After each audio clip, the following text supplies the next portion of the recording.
It's time.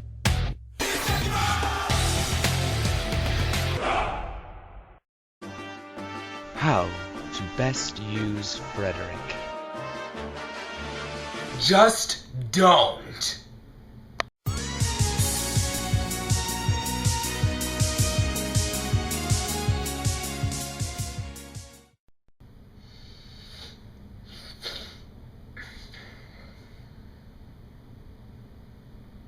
What? You're still here? Seriously? Well, fine. I guess we can talk about Frederick a little more, but jeez. Okay, let me explain. He is a type of character that falls into the Jagan or Oifi category. These are based off of the original characters in Fire Emblem 1 that had these kind of properties, and Fire Emblem's team has kept these properties over the course of the entire series. So every character that is a paladin or other overpowered unit at the beginning of the game that has bad growth rates but starts out really strong is called a Jagan. One that's slightly better and has a chance of being good despite the fact that it still has bad stats for its level is called an Oifi. These are like I said, these are the names of the original characters that acted like this. In fact, almost all of the archetypes in Fire Emblem, and there are a lot of them, are based on the original character who started this trend. You have Jagan, you have Oifi, and you have Est, which is the opposite. You get her really late in the game, but she's really good if you can level her up fast enough. And a few others, and then there's the ones, just based off of what they are, like the clumsy female Myrmidon disorder. One of J. McTheUnyielding's favorites. It's a Myrmidon female that has some either clumsiness or some kind of weird social disorder, and it happens a lot, trust me. Anyway, guys, so we're going to talk about Frederick. Sorry for spoiling the intro, but I mean, it was kind of necessary for the, for the joke thing. Whatever, let's go. Frederick time. Blech.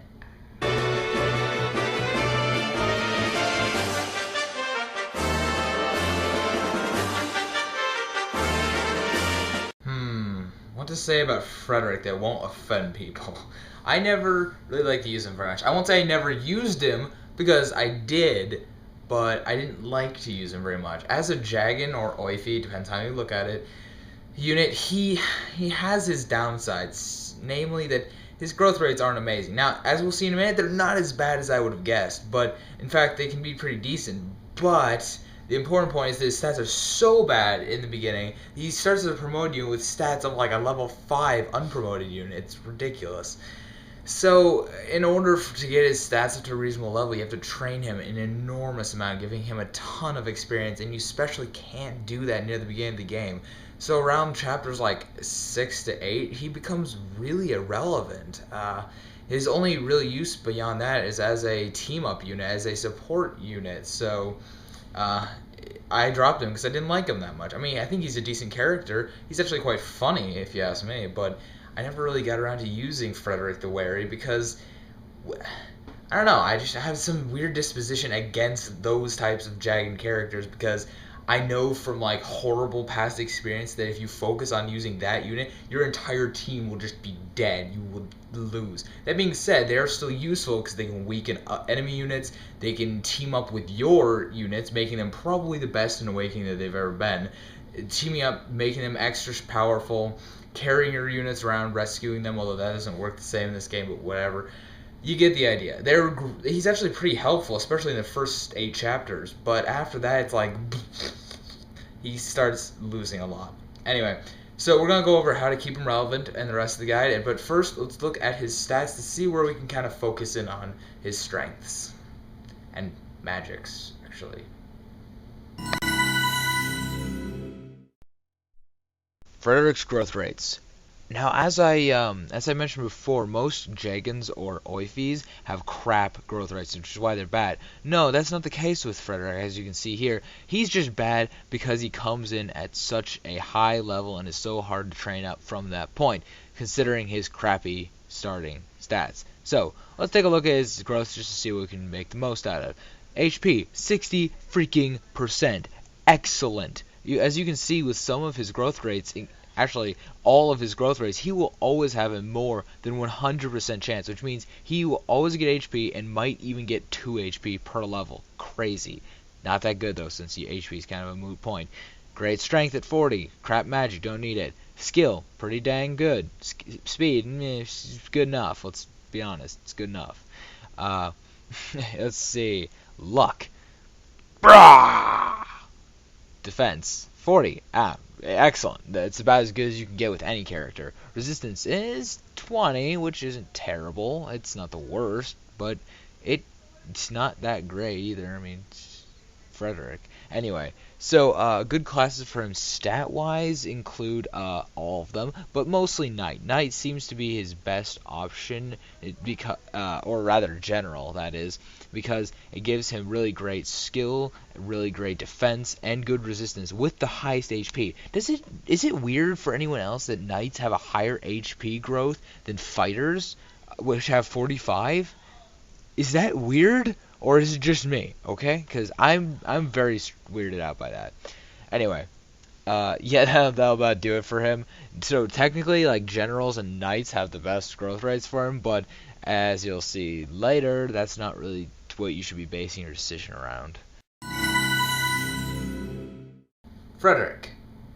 His 3 class choices are Cavalier, Knight, and Wyvern Rider. Knight and Cavalier both promote into Great Knight, so he loses 1 class slot there, but that's pretty normal. Don't get your knickers or whatever. I'm not gonna even finish that sentence because it's so dumb. Basically, though, he has access to 5 promoted classes. 5, and some of them are great and some of them are terrible. Honestly, you can pretty much ignore Wyvern Rider. Have I ever told you guys to go into Wyvern Rider? I don't even think so. Maybe once with with freaking Dragon Girl, if you know who I'm talking about. It should be really obvious. With Dragon Girl, yeah, it might be helpful. I know her name, shut up. Anyway, so after that, that's really useless for him because it only would give him some breaker moves, and he has better options. He doesn't have a lot of amazing options, but he has enough that he's definitely set. He starts as a Great Knight. Now, that's probably a good one for him, as it gives him both Luna, which is okay early game, but in the late game, like, it will blow through enemies. It'll give you plus almost 30 damage on a lot of attacks in the really hardest of the hard games. So, if you're planning on using Frederick in the long run, this is a great skill for him to have. It's pretty great otherwise, but, it's not quite as good. He also gets support plus on this, which is great because, as I've said, one of his main uses is as a support unit. So giving him a plus 10% chance to guard for your ally is excellent. It's really, really good. I suppose you could, have someone else guarding for him, but that seems counterproductive. He also has access to the Cavaliers, he also has access to, Paladin and General. And these are both 2 other classes that you should really consider because they both have a awesome skill. Aegis and Pavise. Wait, haven't we done this before? Don't remember. But the point is, you need these 2 skills in combination will effectively reduce about half the damage you take from everything always, which is awesome. I mean, it's still a 50-50 chance of activating, so you'll take, on average, 50% less damage from all attacks. Wait. Okay, so I figured it out, and if you have 50% chance of doing it on all attacks, it's really basically reducing all damage by 25%, which is pretty crazy. It's like giving him a huge defense bonus, huge, and it can be way bigger than that in some cases. Because sometimes he really needs it and they'll activate and you're like, oh, thank God. Anyway, so the important part here is that he can get both. If you get one, then he's just like, I'll use the other one. If you get both, then you're set. So you're going to want to have him go from Great Knight over to, it's hard to say. It depends on whether you want General or Paladin last. I would generally say Paladin is the better final class, so I would probably say go first to General and then to Paladin, because the Paladin has the 8 movement that we all know and love. Plus it also has the Defender skill, which will actually be quite helpful with him in some cases. So you might want to consider Defender as well. Now, that's about it for Frederick. There's not much more to it. You get him the 3 classes and then he's done. I mean, all promoted all the time. Let's take a look at the chart and just simplify it for you guys.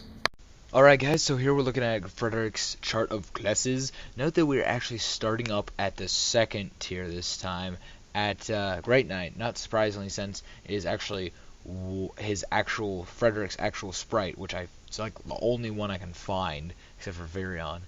And yeah, if you notice, I have almost all the correct sprites this time: Cavaliers, Knights, Paladins, Generals, Wyvern Riders, Wyvern Lords, and Griffin Rider.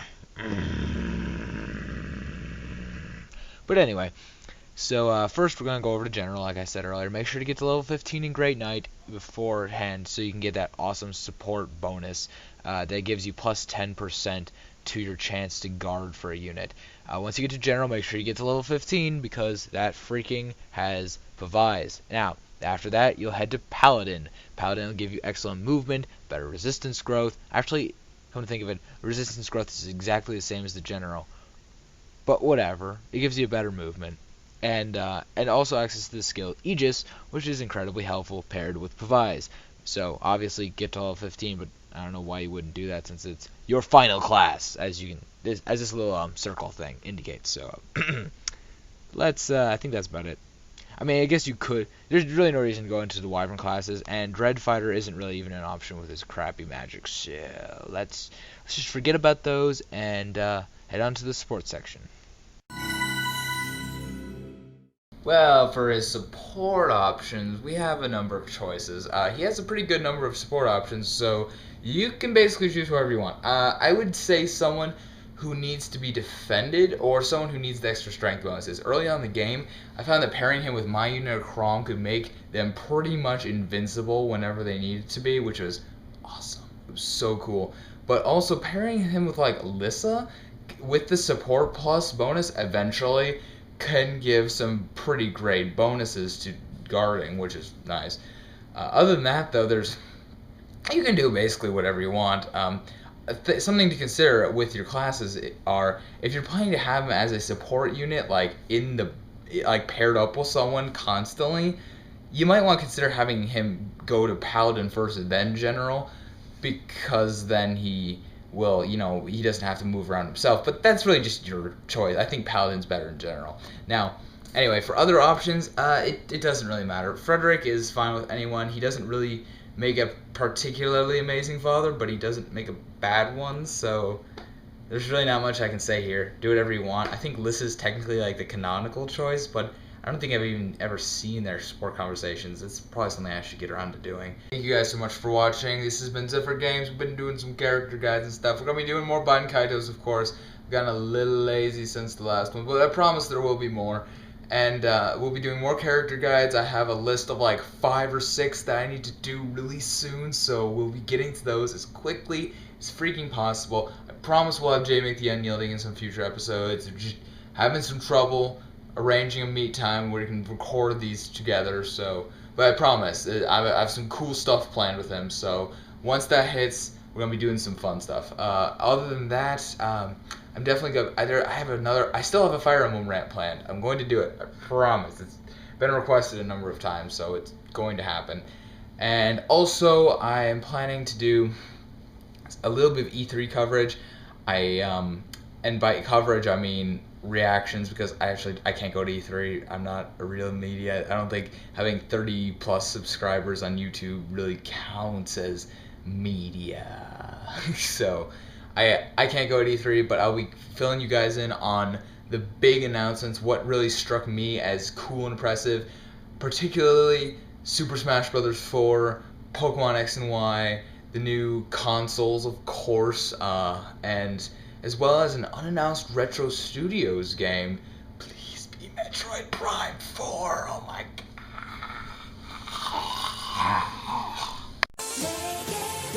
Why?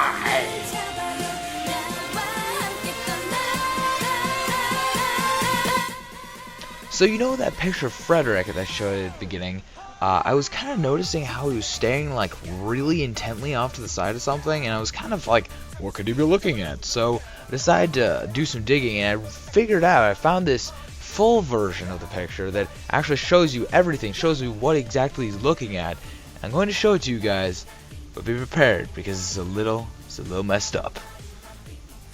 Yeah, what the heck, dude? I mean, she's like way younger than you, and she's like she could possibly be your child. I mean, that is freaking messed up. Plus, she's a total psycho, so you don't want to mess with that, seriously. Chop her, get her out of here. Let's go. All right.